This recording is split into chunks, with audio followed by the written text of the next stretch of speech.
श्री विश्वामित्र जी यज्ञ रक्षार्थ बक्सर से चलकर श्रीधाम अयोध्या गए। लेकर बक्सर आए। आने के बाद प्रभु ने बक्सर में यज्ञ की रक्षा की। मारीच को 100 योजन दूर भेजा। सुबाहु को अग्नि बाण से जलाकर प्रभु ने भस्म किया है।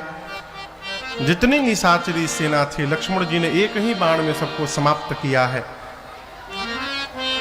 यज्ञ रक्षा करने के बाद भगवान कुछ दिन बक्सर में विश्राम करते हैं समय जानकर। देखिए, यज्ञ रक्षा करना एक केवल निमित्त मात्र था, माध्यम। विश्वामित्र जी का मूल उद्देश्य था कि राम जी को किसी तरह अयोध्या से निकाल करके मिथिला पहुंचा देना है। यह विश्वामित्र जी का कार्य था। यज्ञ रक्षा के लिए मांग करके ले आए। यज्ञ रक्षा भई। भगवान कुछ दिन विश्राम किए बक्सर में।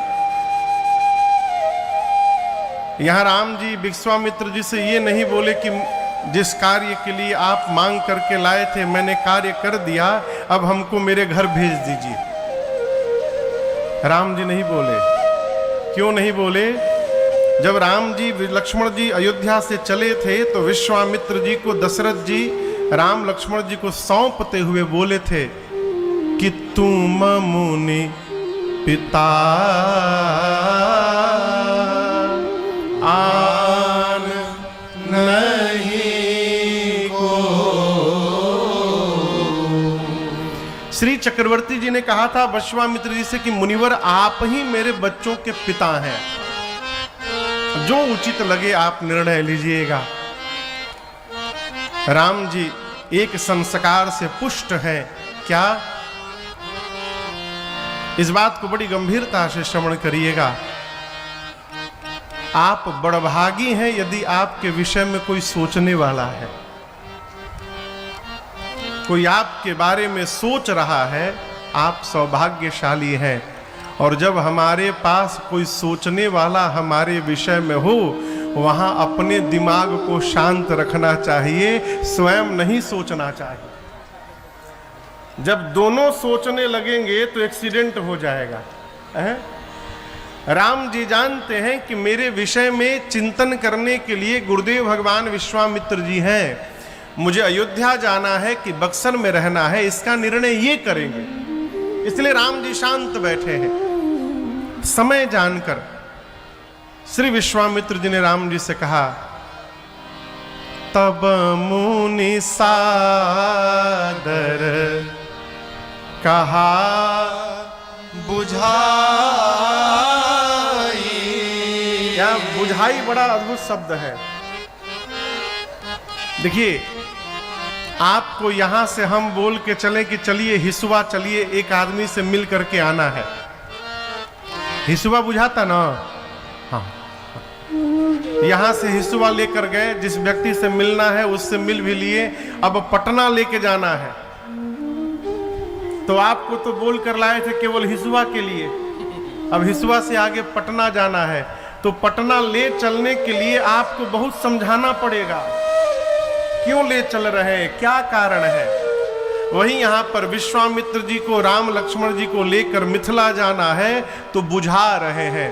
तब मुनि सादर कहा बुझाई, चरित एक प्रभु देखिय जाई। विश्वामित्र जी ने ये नहीं कहा राम जी आपको चलकर वहां भाग लेना है,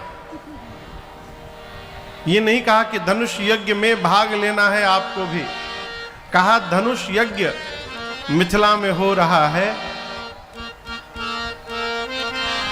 मेरा यज्ञ पूर्ण नहीं हो रहा था राम जी, और जैसे आप आए मेरा यज्ञ पूर्ण हो गया। ये अनुभव बता रहा है कि यदि आप मेरे साथ धनुष यज्ञ देखने मिथिला चलेंगे तो आपके जाने से ही जनक जी का भी यज्ञ पूर्ण हो जाएगा। ये मेरा अनुभव कह रहा है।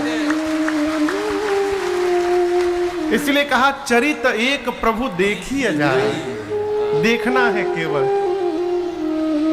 राम जी ने कहा जो आज्ञा गुरुदेव, और यहां दर्शन करिए। भगवान चले तो कैसे चले, धनुष यज्ञ सूनी रघुकुल नाथा, हरसी चले मुनि वर के साथा।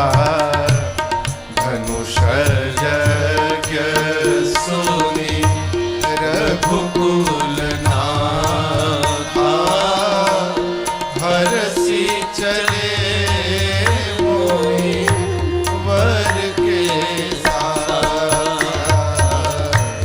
आश्रम एक दीखम भाव है।